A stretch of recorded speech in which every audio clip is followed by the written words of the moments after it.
Na leitura de hoje a gente vai começar a leitura por Marcos, né? Também conhecido como João Marcos. Marcos, né, que andou com Pedro e também depois veio andar com Paulo. Marcos, que provavelmente era um dos 70 discípulos de Jesus, né, que foram chamados para pregar a toda a Judéia lá na época, né?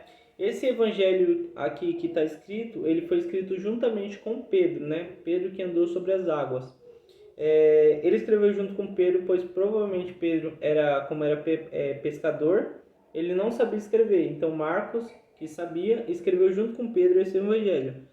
Eu também decidi começar por ele a estudar, a aprender a ler, devido a ele ser o primeiro dos evangelhos. Então Lucas e Mateus foi tirado de base de Marcos, provavelmente, para ser escrito. João foi uma parte, né, do evangelho. Como João era mais apegado a Jesus, não precisou. Mas Marcos provavelmente foi o primeiro. Então vamos começar nossa leitura por Marcos 1:1. No princípio do evangelho de Jesus Cristo, Filho de Deus. Como está escrito no profeta Isaías: Eis que envio o meu anjo ante a tua face, o qual preparará o teu caminho diante de ti. Voz do que clama no deserto: Preparará o caminho do Senhor, endireitai as suas veredas. Apareceu João Batista batizando no deserto e pregando o batismo de arrependimento para a missão dos pecados. E toda a província da Judéia e todos os habitantes de Jerusalém iam ter com ele, e todos eram batizados por ele no Rio Jordão, confessando seus pecados. E João andava vestido de peles de camelo, com um cinto de couro em redor do seu lombo, e comia gafanhotos e mel silvestre. E pregava, dizendo: Após mim vem aquele que é mais forte do que eu, do qual não sou digno de me abaixar, desatar a correia das sandálias. Eu, em verdade, tenho-vos batizado com água. Ele, porém, vos batizará com o Espírito Santo. Então, Marcos 1:8, né? Vem essa passagem aqui. No primeiro versículo aqui vem algo muito forte, né? Que é Jesus Cristo, o Filho de Deus. Aqui ele já afirma quem era Jesus Cristo. Era o próprio Filho de Deus, né? O anjo que desceu para salvar, né? O maior anjo de todos, que era o Filho de Deus. Ele desceu para estabelecer o reino de Deus aqui na terra. Marcos 2, como está escrito no profeta Isaías: Eis que envio o anjo ante a tua face, o qual preparará o teu caminho. Então aqui já havia uma profecia de Isaías e de Malaquias também, tá? Se a gente pegar a Bíblia em Isaías 43, a gente acha isso aqui escrito: Voz do que clama no deserto: Preparará o caminho do Senhor e endireitai o seu ermo, vareda a nosso Deus. Depois, em Malaquias 3:1, está escrito assim: Eis que envio o meu mensageiro, que preparará o caminho diante de mim.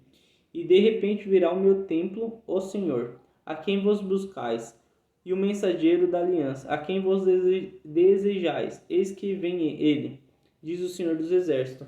Então aqui ele está falando de quem a gente, do povo da Judéia, estava esperando, né?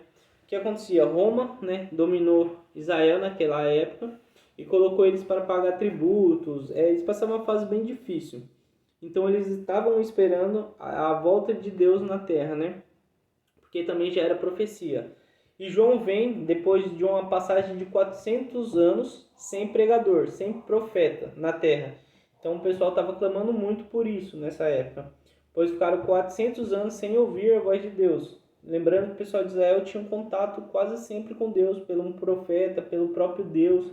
Então eles estavam sempre em contato. E aqui nessa época ficaram 400 anos sem ouvir nada, que é a parte que fica o Velho Testamento e o Novo, né? Entre esses dois ficaram 400 anos sem ter nada escrito, né? Sem ter nada falado de Deus para a humanidade.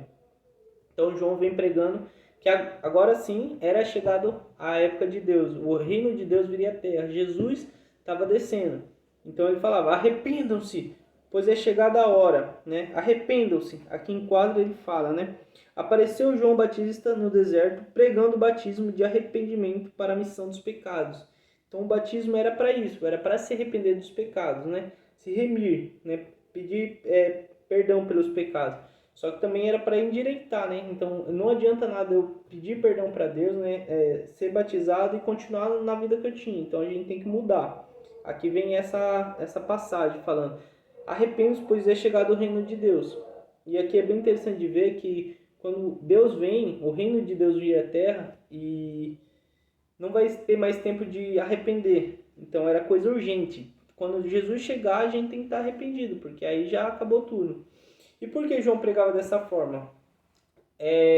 Lá no Antigo Testamento, eles falavam que ia vir a vinda de Deus, né, o reino de Deus à terra, ia acabar com tudo e depois daquilo ia ter paz, né? Só que essa é a segunda vinda, que é a vinda que agora a gente espera, que é a vinda que quando Jesus chegar não vai ter tempo mais de arrependimento, não vai ter tempo mais de remissão dos pecados. Então a gente hoje tem que se arrepender dos nossos pecados e mudar a nossa direção para Jesus Cristo para pertencer ao reino de Deus, porque quando ele chegar não vai ter mais tempo. Então por isso que João clamava muito assim e batizava também, né, muitas pessoas. E o pessoal da Judéia que estava esperando muito, né, essa volta de Jesus começou a ir atrás de João. Então João conseguia pregar para muitas pessoas. Só que o João era bem bruto pregando, ele gritava mesmo, era bem uma pessoa bem forte, sabe? Uma pessoa que digamos, temida, assim, da forma que pregava. E muitos ali sacerdotes não gostavam de João. Só que se você for puxar na história, algo que é bem interessante é que João tinha, sim, parentes que poderiam ele se tornar um sumo sacerdote, né? Que era o mais alto nível ali do sacerdote. Então, João poderia ser um sumo sacerdote, mas como ele chegou com o chamado de Deus, ele foi pregar no deserto. Ele abandonou o que ele poderia ser para ser o que Deus desejava para ele. Então, isso também é muito interessante. E os próprios sumos sacerdotes buscavam matar João. E por que eles queriam acabar com João? Porque eles estavam embaixo da religiosidade. Então, como João não pregava das formas que eles gostariam que pregasse, eles não gostavam de João.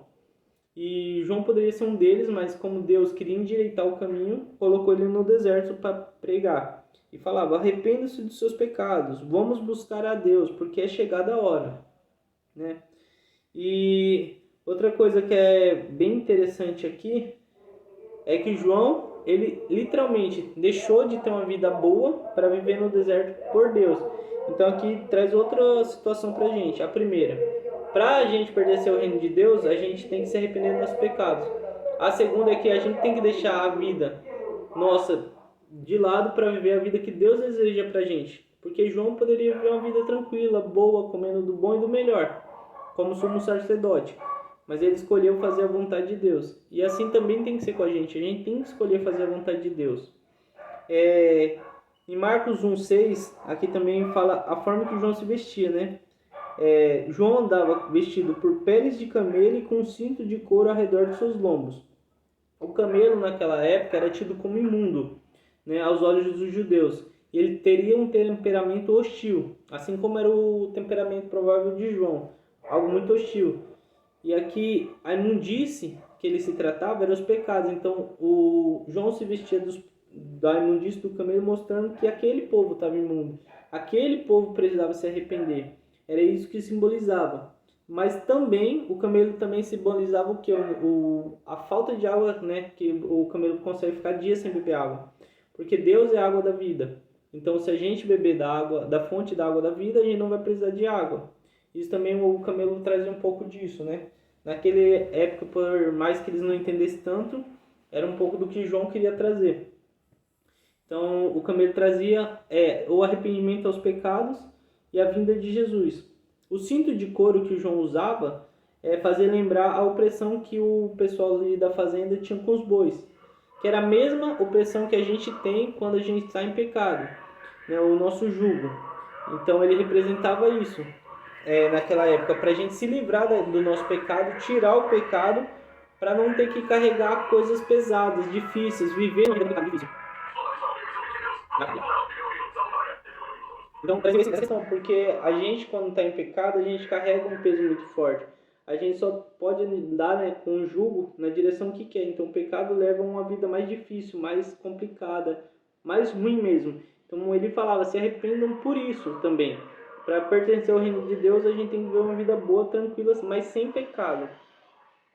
E depois tem a parte da alimentação de João. Que o João, ele comia gafanhotos e mel silvestre. Gafanhoto, naquela época lá, era tido como símbolo de desgraça, porque era uma nação agrícola, né? Então, de pessoas que plantavam, e o gafanhoto vem para comer a plantação. Então, o gafanhoto tinha como um símbolo de desgraça.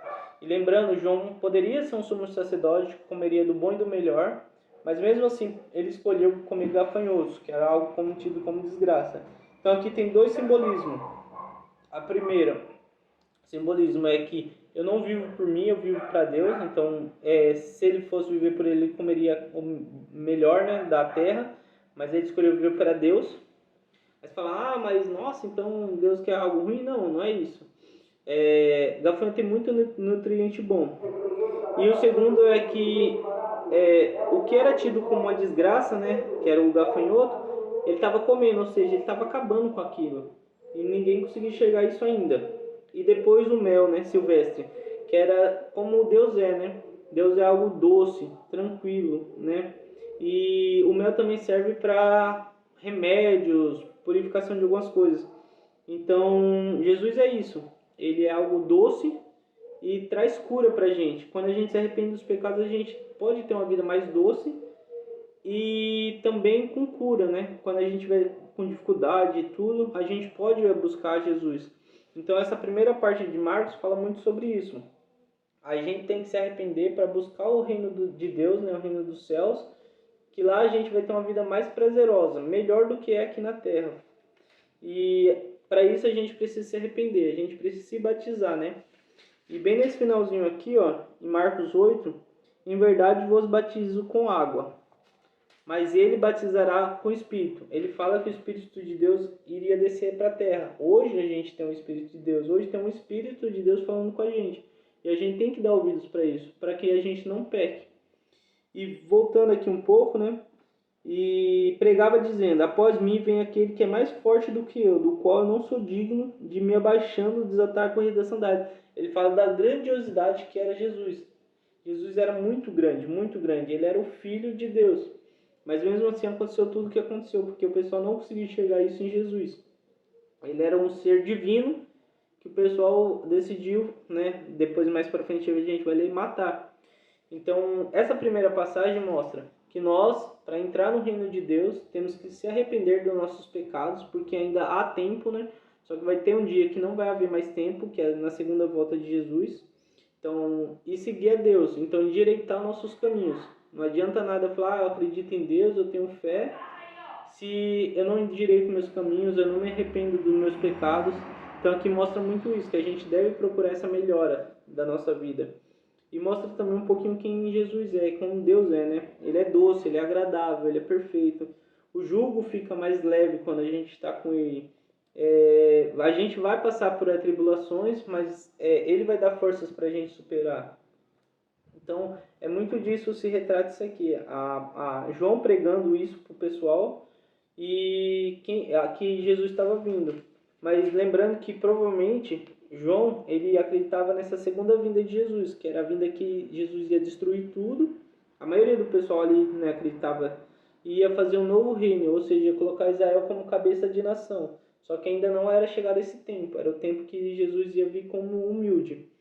E hoje é o tempo que ele vai vir, né, para acabar com isso. Então a gente tem que aproveitar para ler, para aprender sobre Jesus enquanto há tempo. Por isso que eu fiz esse canal também, para a gente aprender juntos aqui, tá bom? Então continue acompanhando que a gente vai continuar essa leitura em Marcos. Hoje a gente leu Marcos 1, de 1 a 8, e o próximo vídeo a gente vai ler do 9 até o 13 e refletir sobre isso. Então reflitam nas suas casas sobre isso, sobre o arrependimento, o que a gente deve consertar em nossas vidas, excluir o pecado de nossas vidas, se arrepender e se entregar de verdade para Jesus, pois a vontade dele é perfeita e agradável. Amém?